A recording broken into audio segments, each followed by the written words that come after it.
日本人が慰安婦について調査した上で下した結論2つ。今日、日本のあるブログでこんな文を見た。私が慰安婦について調査した上で下した結論は2つだ。1、朝鮮人たちはゴミに嘘つきだ。2、朝鮮人たちは1930年代にも今、現在と同じだった。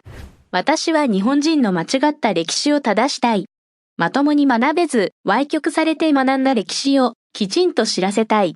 今まではメディアが制限的だったので、日本の国民を欺くことができたはずだが、今はそうではない。時代が大きく変わった。この映像にたくさんの応援の書き込みと良い購読を押してくだされば、日本人と世界の人々が誤った日本の歴史を知るだろう。そして真実が何なのかもっと多い人々に知らせたい。このブログの書き込みには多くの日本人が歴史をきちんと知らないようだった。慰安婦は韓国の宗教になるだろう。安倍首相は謝罪して解決した。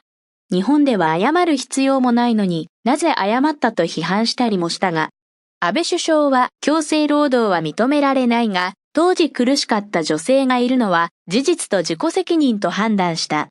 韓国では安倍首相を批判しますが、恥ずかしいと思いませんか？それでも合意を迫られるのは韓国だ。これくらいなら韓国は日本を許すつもりなのだろうか。韓国人は韓国軍慰安婦対してどれだけ理解しているか？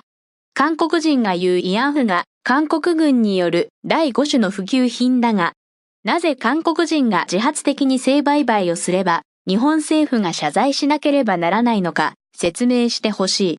戦争犯罪国家である日本人の子孫がこのように話していることは本当に残念だ。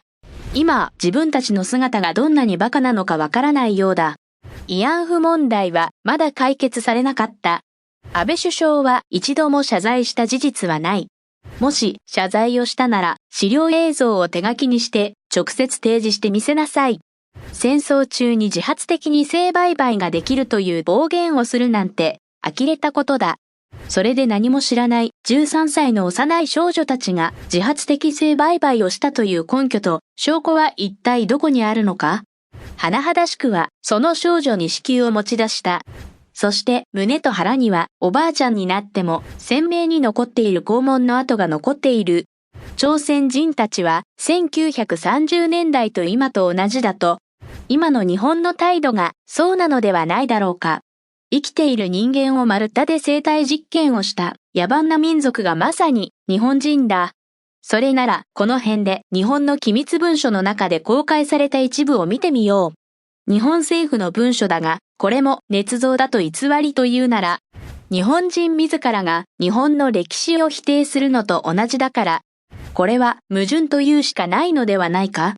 このことは日本が慰安婦を乱暴な手段で威嚇し、強要したという公式的な文書だから、目をまっすぐに開けてよく見よう。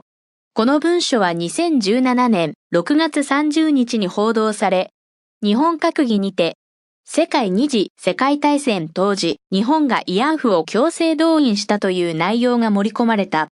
国立公文書館の文書が存在すると認めたことがある。あの日、日本参院によれば、日本政府はこの27日の閣議で、国立公文書館から内閣官房に提出した慰安婦関連文書があるのかは、上智子議員の書面質疑に、この2月3日、182件の資料が提出されたと答えた。当時、国立公文書館が提出した182件中、バタビア裁判25号事件という資料には、日本海軍のインドネシア特別警察隊前大将が、戦後日本法務省関係者に200人程度の婦女を慰安婦として、奥山部隊の命令に従ってバリ島に連れて行ったという証言が含まれている。また、ポンチャナクの裁判13号事件の判決文には、多数の女性が乱暴な手段で脅され、強要されたという内容が含まれていた。どうだ？恥ずかしくないか？2019年、今もこんなに過去の数値が栄光であると錯覚して済む日本人たちがとてもかわいそうだ。日本は信じたいことだけを信じてみることのできるものを見ようともしない。探してみようともしない。歪曲され、捏造された歴史知識だけが彼らを満たしている。そのような理念は日本政権の力になる土台だ。先導しやすく利用しやすい道具に不備である。そのような道具的概念が受け入れにくいなら今からでも遅くない。正しい歴史に目覚め、勉強しなさい。